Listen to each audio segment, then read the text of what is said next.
Now, what makes horse ippos so significant for ancient Athens? Well, when you look around at the remains from antiquity, you see that horses are everywhere. They start from one of our earliest pieces here in 900 BC, and they continue to be represented in sculpture, painting, even on coins, this whole period down till, we ended it with the Roman period. But I'll just give you one example of the importance of horses. When Atticus says, you have to sit, good boy.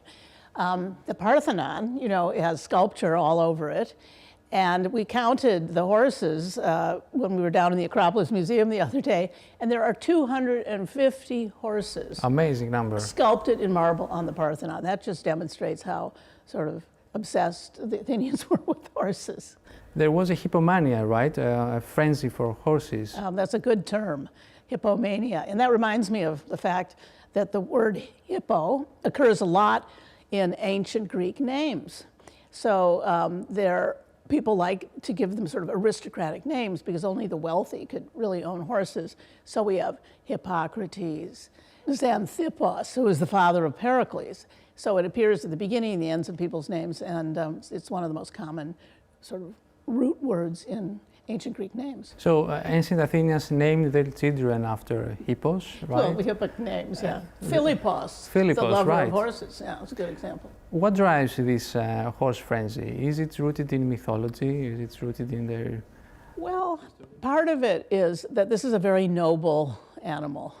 The Greeks, I'm sorry to say this on the show, actually sacrificed animals, to the gods. They did eat the meat afterwards, but horses were never eaten. They were never used as a source of food. They were brought up, trained, used in the cavalry in particular.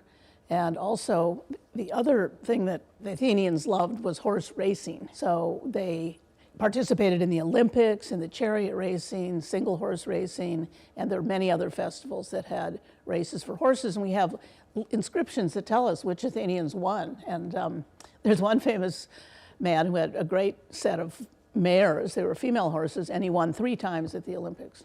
What about the famous Athenian cavalry?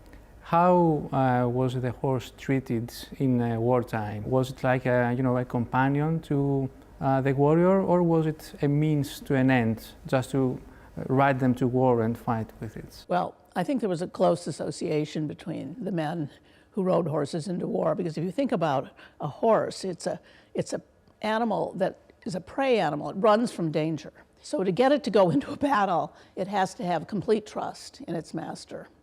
And the Athenian cavalry, at the beginning it was about 300, and Pericles raised it to 1,000.